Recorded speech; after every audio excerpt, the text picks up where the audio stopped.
आज के नए टॉपिक जो पाकिस्तानी स्टॉक मार्केट पर एक और हमला हुआ है, उसके साथ मोहम्मद अब्बास जट आज का डेली रिव्यू भी करेंगे कि दिसंबर 2020 को मार्केट कैसी रही और आने वाले दिन का भी देखेंगे कि आने वाले वक्त में पाकिस्तानी स्टॉक मार्केट कहाँ तक जा सकती है।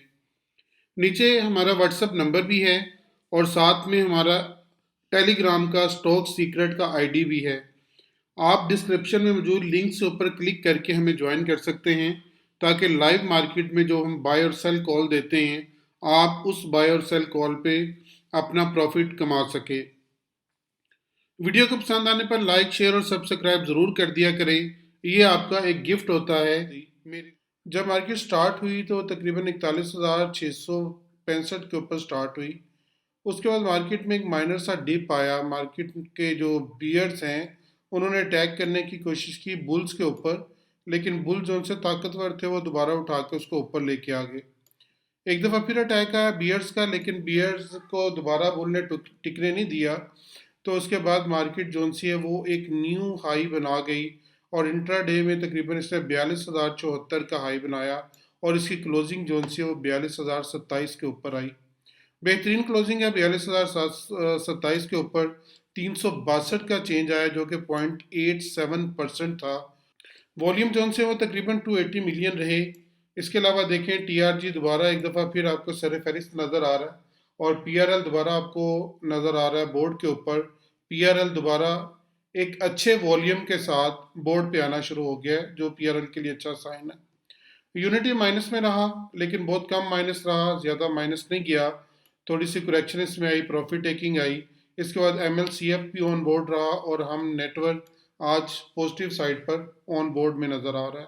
हम एक दफ़ा नज़र डालें कि मार्केट में कौन कौन से सेक्टर ने क्या क्या परफॉर्मेंस दी। तो कमर्शियल बैंक जोन से वो सर फहरिस्त है मार्केट को अप रखने में। कमर्शियल बैंक में एमसीबी और यूबीएल इन्होंने अपना किरदार अदा किया और उसको फॉलो किया फर्टिलाइजर सेक्शन ने। मार्केट को गिराने में जो सबसे बड़ा किरदार अदा किया वो पेट्रोलियम सेक्शन है। चूंकि क्रूड ऑयल की कीमतें आई थोड़ी सी माइनस थी जिसकी बिना पर पीपीएल जो से प्रेशर में रहा और इसके साथ बाकी जो कंपनीज हैं वो भी माइनर साइड पे रहीं, ज़्यादा अपने गई। तीसरे नंबर पे सीमेंट और उसके बाद पावर जनरेशन कंपनीज जो मार्केट के साथ कोऑपरेट किया इन्होंने और मार्केट अप साइड पे रही। अगर हम देखें इस वक्त कितनी कंपनियां प्लस में हैं कितनी माइनस में हैं, तो टोटल जो कंपनी 100 कंपनीज है, चूँकि हम KSE 100 की बात कर रहे हैं, तो KSE 100 में 66 जोन सी कंपनियां वाप रहीं, 26 कंपनियां डाउन रहीं, 8 कंपनियों में कोई चेंज नहीं आया। 8 कंपनियां जोन सी वो अनचेंज रहीं में किसी किस्म का अब एक नज़र डालते हैं मार्केट के कंट्रीब्यूटर्स पे, किस किस ने कितना कंट्रीब्यूशन दिया और मार्केट के पॉइंट बढ़ाने में सबसे ऊपर कौन सा रहा। बहुत ज़्यादा लंबा नहीं जाएंगे, सिर्फ हम 4-5 पे बात करेंगे। BAHL बैंक अल हबीब, इसने 41.94 पॉइंट के साथ मार्केट के टॉप कंट्रीब्यूशन पे अपनी जगह बना ली और पहले नंबर पे रहा। और TR जिसके ने इसको फॉलो किया 40.63 पॉइंट के साथ।